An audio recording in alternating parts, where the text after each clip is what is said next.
Guys कैसे हैं आप लोग। होप करता हूँ बहुत अच्छे और स्वस्थ होंगे। तो क्या अथॉरिटीज़ किसी का लीगली कंस्ट्रक्टेड हाउस या प्रॉपर्टी डिमोलिश कर सकते हैं एज अ प्यूनिटिव मेजर अगर उसकी फैमिली का कोई मेंबर किसी एलिज क्राइम में इन्वॉल्व पाया जाता है या फिर उस पर कोई आरोप है। तो इस तरह के केसेस कोर्ट्स के पास आते हैं।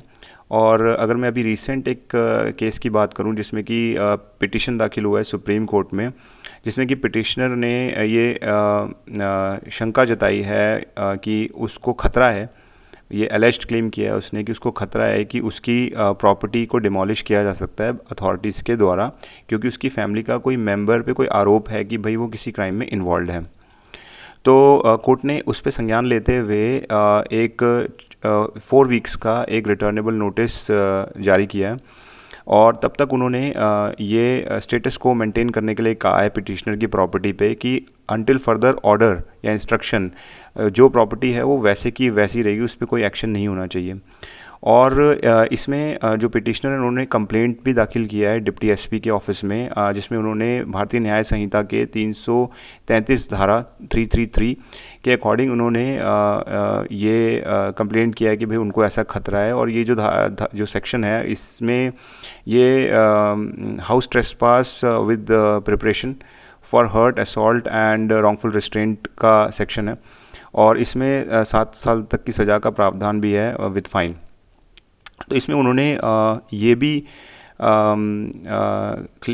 भी शेयर किया कोर्ट के साथ कि भाई उन्होंने जो अपने रेवेन्यू रिकॉर्ड्स दिखाए और जो परमिशंस दिखाई ग्राम पंचायत की कि भाई उनको ये उन्होंने विद परमिशन ये रेजिडेंशियल प्रॉपर्टी कंस्ट्रक्ट करी है। और अगर किसी के ऊपर कोई एक्यूजेशन है या कोई एक्यूज्ड है तो ड्यू कोर्स ऑफ लॉ के अकॉर्डिंगली ही उस पर इन्वेस्टिगेशन या उस पर कोई लीगल कार्रवाई होनी चाहिए, ना कि उनकी लीगली कंस्ट्रक्टेड हाउस के ऊपर डेमोलिशन होना चाहिए।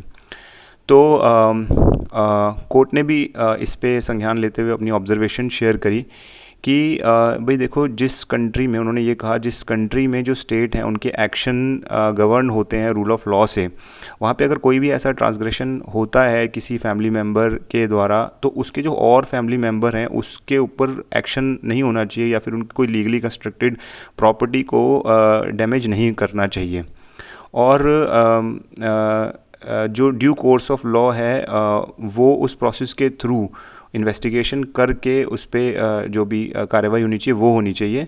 और उन्होंने कहा कि भाई court can not be oblivious of such threats of demolition inconceivable in a nation where the rule of law is supreme.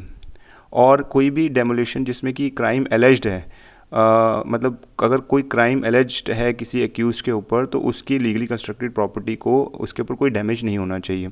In fact अगर मैं इससे पहले के एक केस की बात करूं जिसमें सुप्रीम कोर्ट ने ये भी कहा था जिस तरह के जो एक्शंस होते हैं कुछ अथॉरिटीज़ के द्वारा, तो उसको लेकर के एक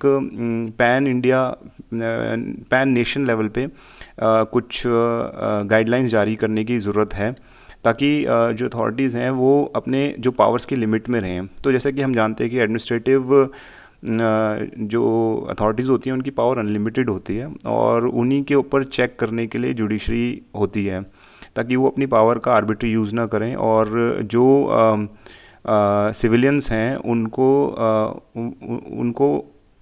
जो एक डिफाइंड पावर्स हैं उसके बियॉन्ड जा कर के एडमिनिस्ट्रेशन अपनी पावर का इस्तेमाल ना करे। तो आगे देखेंगे कि इसमें अभी तो ये वेलकमिंग रिस्पांस है सुप्रीम कोर्ट का पिटिशनर के लिए, और इस पे जो फर्दर डेवलपमेंट होगी तो मैं शेयर करूँगा।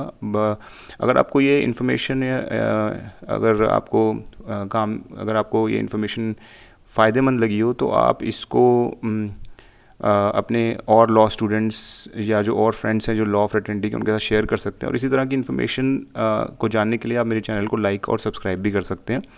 Thank you very much for listening.